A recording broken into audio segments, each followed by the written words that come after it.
somebody's sister, same mother, same father, would be able to do this to their own sister. I mean, I was in shock when I got to hear the story. Mm-mm-mm-mm. No sister should be treated this way. Honestly, no sister, nobody should go through what this woman went through. Losing your husband to your own sister? This is even crazy. Okay, let's dive right into this video. Before we go further, let's do like a real introduction. For those who already know me know that I am Alvira Daisy. But for those who don't know me, let me do a proper introduction to you all.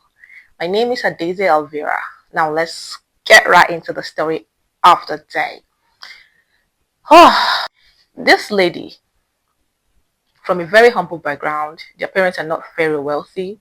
They are, in fact, they feed from hand to mouth. It's not a rosy background. So the father was not able to raise his entire children, more like train them in school, because even feeding at home was not easy for the entire family. So he decided to pick one of his daughters that was bright in school already, and I think it was his first daughter. And he sent his first daughter to school. When she got to the university, life was not really rosy from her. It was from hand to mouth that she had to feed because she knows what the entire family goes through to put her school fee together. So while schooling there, she met this very guy that was in his finals. In she was still a fresher, so he was in his finals, I guess. They became friends. From friendship, he asked her out. She accepted, decided to dating each other.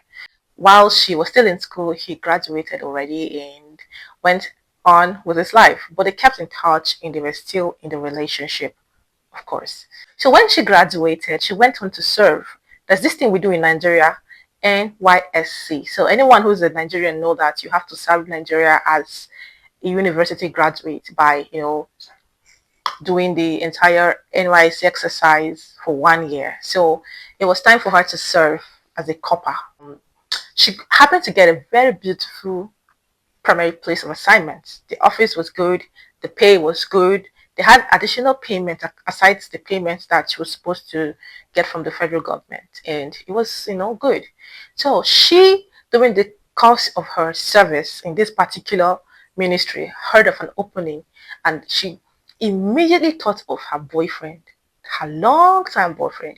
They are still dating. Even while he graduated and left school, they still kept dating. He came to school once in a while to see her. Remember, they're still in a relationship.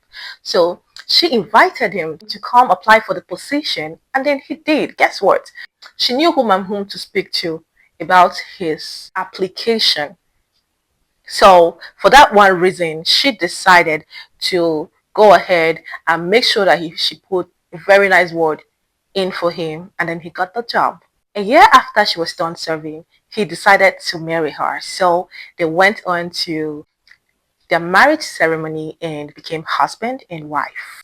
Both had a very tedious job because she got retained at the place where she served, and now he has a very good job. So both of them have a very, very tasking job ahead. So it was going smooth, all good, until she got pregnant and had their first child.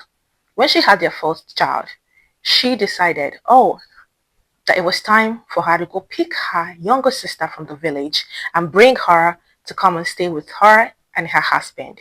This is because it's her own way of helping her father train her sister in school.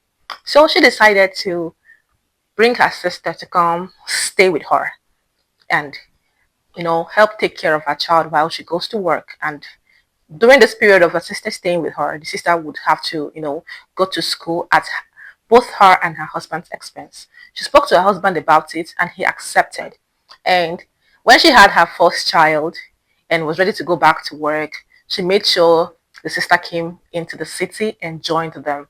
So the sister stayed back at home sometimes to take care of the kids.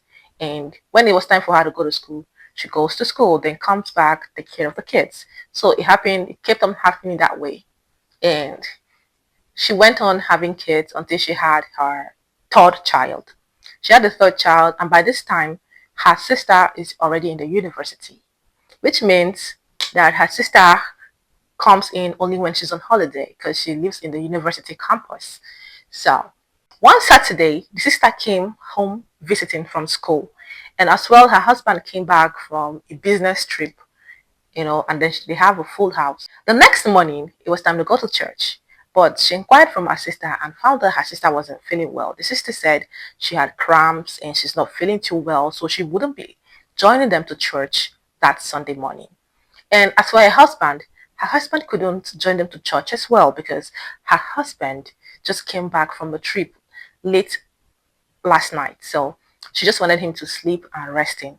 So she just picked up her three kids, put them in the car, and then she drove to the church.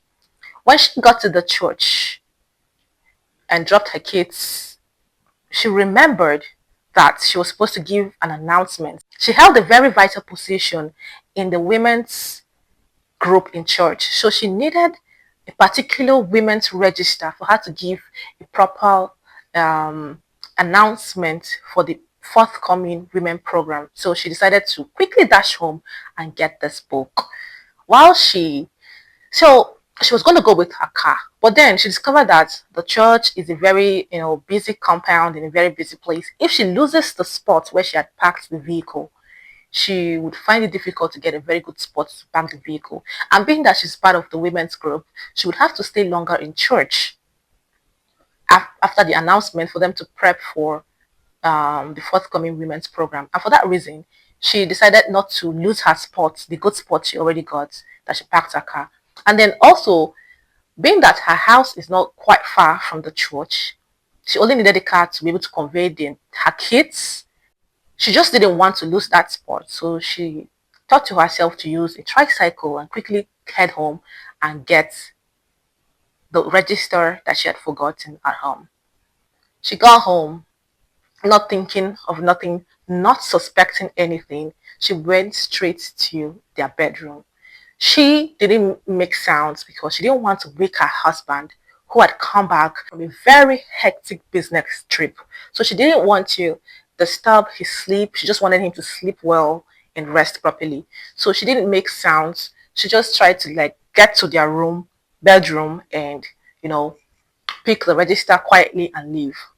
When she got to her room, when she got to her bedroom that she shares with her husband, she discovered that her husband, who was supposed to be resting from a business,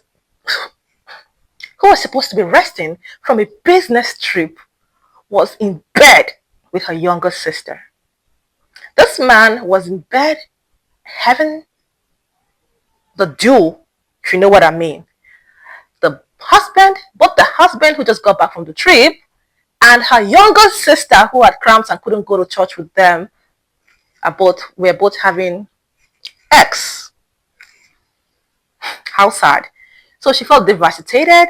She felt pained. She don't even know what to do with what she had seen. She picked up the register and quietly left. She said she didn't know why she just left them.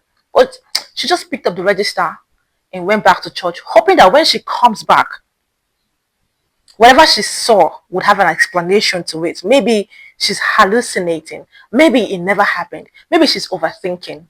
She's overthinking it. So she just picked up the register and went back to church, but she couldn't take it. On her way back to church, she burst out crying. She cried all through. She had to go back to church, hand the register over to her assistant. So the assistant can, handle stuff in church while she tried to get herself together. When she got home finally after service with her kids, of course, she didn't stay for the women's meeting and all of that. When she got back home with her kids to her husband and her sister, nobody acted remorseful. She said none of them acted remorseful. None. When she got home, before she drove in, she tried to call her sister to come outside and meet her in the car so they have a conversation. She just wanted to understand why or what had happened, or she just wanted to be sure what she saw was real. But when the sister was not giving her the audience that she wanted, she quickly called their parents. Do you understand? Because now she found her younger sister and her husband in bed together. I mean, she didn't know who to speak to. She was confused. Of course, she didn't want to speak to the church women about what she had seen in her house. You understand? So she resorted to leaning back to her parents for them to be the ones to call her younger sister to order. So she cried, picked up a phone, and called her parents. So her father put a call through to her younger sister, invited her to come home on a set date, maybe to find out what's going on and find a way to resolve the issue. So the father asked the younger sister to come back home. The father as well invited her, I mean the elder sister, to as well come back home for he wants to talk to his both daughters and find out what he has heard, if it's true, and know how like the way forward and how to resolve things. Of course, she couldn't take it. She couldn't stand being in the same house with her husband and her younger sister that she had found in a very compromising situation. So for that one reason, she decided to travel before the dates that the father had set for them.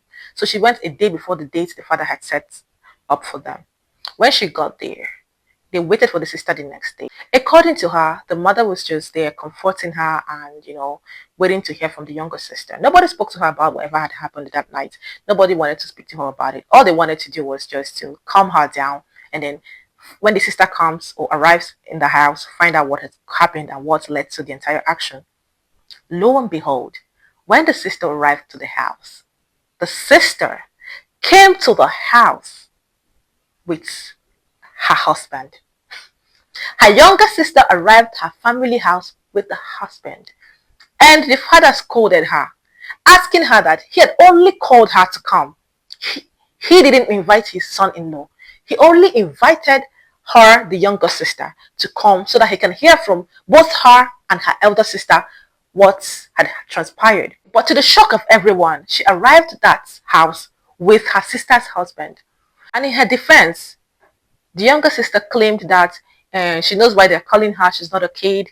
And because she was not in the act alone, she was in the act with her sister's husband. So she felt like it was wise and fair and okay for the man to come, that she does not feel it's okay for them to discuss about a matter concerning him behind his back. So she had to inform him because he's not an outsider. So he has to come also and then speak for himself. Like, I mean, she does not buy the idea of them inviting just her alone and then leaving out the man when the man was also the person that they caught her with in this compromising situation. The father said, okay, fine. Since the son-in-law was there already, I mean, his family, he sat them all down and started talking to them. But guess what? She said her younger sister had no remorse. Do you understand? Her younger sister had no remorse whatsoever.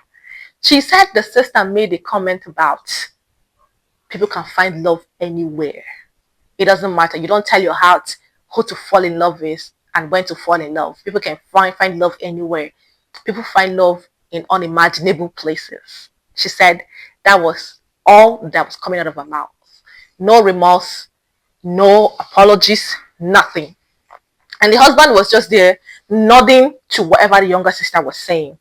At that point, she realized that her marriage was over. She couldn't take it no more. She cried. The mother said it's okay. You cannot just leave your home for your sister. They even ordered the sister not to go back to her elder sister's house, so she can avail both the elder sister and her husband the opportunity to talk about things privately and resolve whatever issues they're having. But when she returned to her matrimonial home that she has built with her husband for several years after helping him get a job, this man had no remorse. In fact, the younger sister as well came back to the house, and when she told the younger sister that she's no longer needed at home, she cannot come to the house, that she needed time to resolve things with her husband. No, the husband came in her younger sister's defense, saying that the younger sister is going nowhere. So for that reason, he cannot allow the younger sister leave the house. And they all stayed together in the house. I mean, like one big family. But she was tired of having her kids witness some kind of scenes and scenarios that were not appropriate.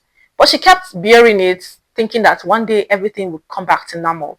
But it got worsened that the husband would make trips. At the same time, the younger sister would make trips too. And they would be away for almost the same number of days. So it made her understand that they are always in the same location. And that didn't sit well with her. So she packed up her things, picked up her kids. They were now neglected by her husband, and decided to get herself a smaller apartment because she couldn't continue to see things happen right under her nose without no regards for her as the wife and then the mother of the home. So she couldn't take it no more. It was making her lose her mind, and she felt like it was time for her to leave and give them space. So she packed out of the house with her children, got a smaller apartment, and started life afresh. Guess what? The younger sister, after 2 years, came with her elder sister's husband to her father's house, telling the father that her elder sister's husband proposed to her, and then she has accepted his proposal, and she's come for them to fix dates for the marriage and for the father's blessing. But the father chased both her and his in-law away, chased them out of his house, said it was an abomination. Guess what? They went ahead to cohabit, calling themselves husband and wife. They had the reception ceremony, calling themselves husband and wife. And this sister of hers now has two grown kids for her own husband. Two kids. Guess what? It's been 13 years. 13 years since this happened. Younger sister and her sister's husband are still living together as husband and wife. People had told her to take it up legally, do one or two things, show them that she's not a weakling or anything. But she's unable to hurt her younger sister. Though the sister has hurt her badly, she's unable to hurt her, saying that karma will come for them, that she will reap what she sow. It's been 13 years of what seemed like very beautiful marriage from the outside. We don't know what might be happening inside, but it's been 13 years that her younger sister has been with her husband in what looks like a beautiful marriage from the outside. Guys, if I tell you that I wasn't shocked when I heard all this, if I tell you that when this story was shared with me, it didn't blow my mind, I'll be lying to you. I was blown away. The tears in this woman's eyes when she shared it with both me and the other person who brought her to me, the worst, the worst, the worst. I don't think anybody should have to go through that. Her sons are grown, father don't care about them. It's not an outsider that had torn this marriage down. It is not a stranger. It is her own blood sister, her own flesh and blood that did this. What do you think could be the cause of this? Is it the parenting? Is it the upbringing? Is it that the parents did not do a good job raising the sister? Or what do you think could have caused this? Why do you think a sister will feel so comfortable to have taken her sister's husband without any remorse? What do you think would have caused this? I really need to know. Leave whatever you think in the comment section, because I can't even imagine it. I can't imagine it. Like, I feel like your friend's ex are a no-go area. They are off limits. I can't date a friend's ex, not to talk of his sister's husband. What could have gone wrong? Is it that the parents did not do a great job raising them? Or is this thing called karma no longer real? Because it's been 13 years and she's having a wonderful marriage from the outside, like I already said. Because when she was sharing it, she said it's been 13 years and they're still living happily. So why I keep saying from the outside is because we don't even know what's going on inside of this marriage. Okay? So I just answered the woman and I said, to you, from the outside, it looks like a beautiful marriage. You don't know what is going on. Every marriage has its own ups and downs, not to talk of a man that's been snatched from a sister. A blood sister. You get that? So I told her that you cannot conclude what kind of marriage it is from the outside. But I know it's not easy for people to get over stuff like this. But if you're there watching this and listening to me, do not consciously inflict pain on another woman in the name of finding your own happiness. You cannot build your own happiness on someone else's pain. This is a real and true life story. It's a real time story. It is not okay, ladies, to build your happiness on another woman's tears. Nothing makes that okay. That a man is promiscuous does not mean you go ahead with him to tear another woman down. It's not okay for you to say, "Oh, I have the freedom or liberty to be happy. I should be happy too in life." Yes, nobody says you cannot be happy in life. Find your own man. Find your own man. It's not okay for you to go ahead and tear people marriages down. It's not okay for you to build your own happiness on another woman's tears. Don't do it. Don't do it. Okay? And most times shit like this don't end well. Yes, it doesn't. And after 13 years, this woman is sharing it with so much pain in her heart. She tried to mask it, but I just knew she had pain in her voice. Imagine you being the reason why someone is unhappy for 13 years. Why the kids she had for her husband are all grown, one in the university, and the husband does not care about the kids. Please don't be the reason why another woman is sad. Don't be the reason why another woman has tears in her eyes. Don't be the reason why another woman is in pain. Think before you leap. And I come in pairs. Real time stories with real experiences are what we share. And guess what? The comment section is where people come, read, and learn. So please keep it respectful.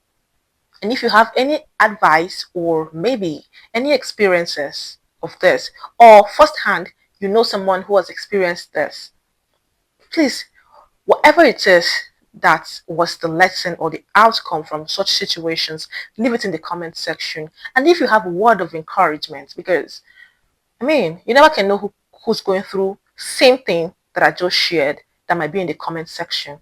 Please be kind with your words. Please leave words that uplift people's spirit and encourage them. Okay, leave words that when they read, they have the reason and the cause to move on with life, knowing that there's hope for them tomorrow. And until I come your way next time, I remain your girl and your host on the Real Time Stories with Alvera. I am a Daisy Alvera. Stay blessed.